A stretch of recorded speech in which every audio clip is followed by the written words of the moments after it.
আসসালামু আলাইকুম। একটি দুর্ঘটনা সারা জীবনের কান্না।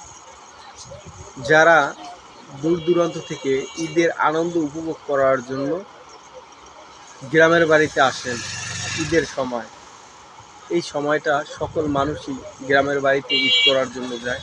মনটা খুব ছোটাছুটি করে যে কখন বাড়িতে যাব।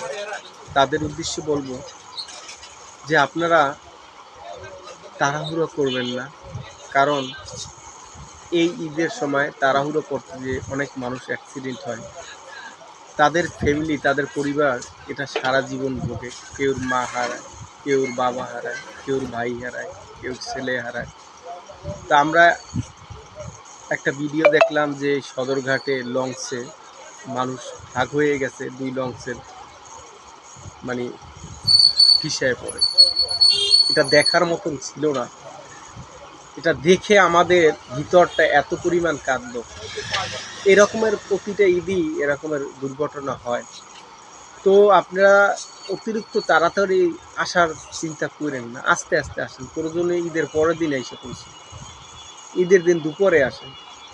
কিন্তু এই যে অ্যাক্সিডেন্টগুলো হয়, ফ্যামিলি যে কি পরিমাণ কষ্ট করে, এটা সারা জীবন, একদিনের জন্য।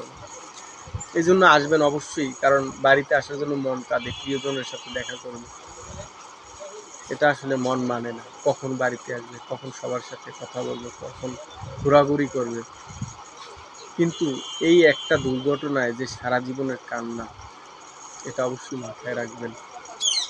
আর ঈদের সময় অতিরিক্ত অ্যাক্সিডেন্ট হয় গাড়িতে, বলে অনেক সময় লঞ্চও, এই যে এবার লঞ্চের দুর্ঘটনাটা দেখছি, খুব খারাপ লাগছে।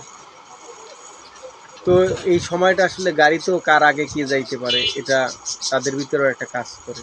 তো এটা অবশ্যই যারা যাত্রী আছেন তারা অবশ্যই বলবেন যে আস্তে আস্তে যান, তাড়াহুড়ো করার প্রয়োজন নেই, আস্তে আস্তে যান। আল্লাহ তালা যখন বাসায় নিয়ে যাবে তখন পৌঁছাবেন।